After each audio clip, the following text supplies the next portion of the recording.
মাইনুল ইসলাম রুবেল, চট্টগ্রাম ৪।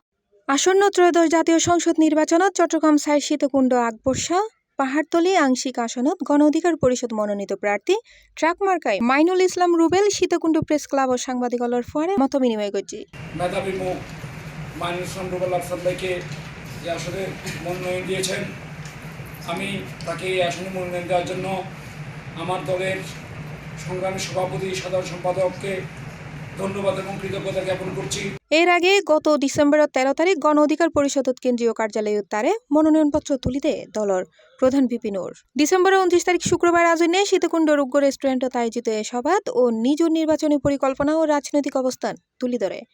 শিল্পায়ন সুরক্ষা আপনারা জানেন সীতাকুণ্ড একটা শিল্প অঞ্চল এলাকা। এখানে আপনার সিটি গেট থেকে শুরু করে একেবারে মেইন সীতাকুণ্ড পর্যন্ত অনেকগুলো শিল্প কারখানা আছে। এখানে আমাদের লক্ষ লক্ষ শ্রমিক কাজ করে বিভিন্ন ফ্যাক্টরিতে।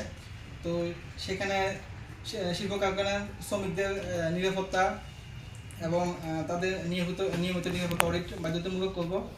শ্রমিক অধিকার ও ন্যায্য মজুরি নিশ্চিত করুন। আপনারা জানেন অনেক শ্রমিক তাদের যোগ্যতা অনুযায়ী যে মজুরিটা পায় না। আমি যদি এখানে কাজ করার সুযোগ পাই, শ্রমিকদের ন্যায্য মজুরি নির্ধারণ করার জন্য আমি সর্বোচ্চ কাজ করব ইনশাআল্লাহ। উক্ত মত বিনিময় সভাত উপস্থিত আছেন চট্টগ্রাম উত্তর জেলা গণ অধিকার পরিষদের সাধারণ সম্পাদক হাসান তারেকর সভাপতিত্বে এবং উত্তর জেলা ছাত্র অধিকার পরিষদের সভাপতি রবিউল হাসান তানজিমুর সঞ্চালনায় কেন্দ্রীয় কমিটির উচ্চতর পরিষদের সদস্য জসিমউদ্দিন, চট্টগ্রাম উত্তর জেলা যুব ক্রীড়া বিষয়ক সম্পাদক মাইনুদ্দিন ফারাজি, শ্রম ও কর্মসংস্থান বিষয়ক সম্পাদক মোহাম্মদ বেলাল হোসেন সহ অন্যান্য নেতৃবৃন্দ। আপনাদের সাথে যে মত বিনিময় সভা, এটা জনগণের সাথে যে মেসেজটা পৌঁছে দেওয়া করে আমরা সি প্লাস টিভি, চট্টগ্রাম।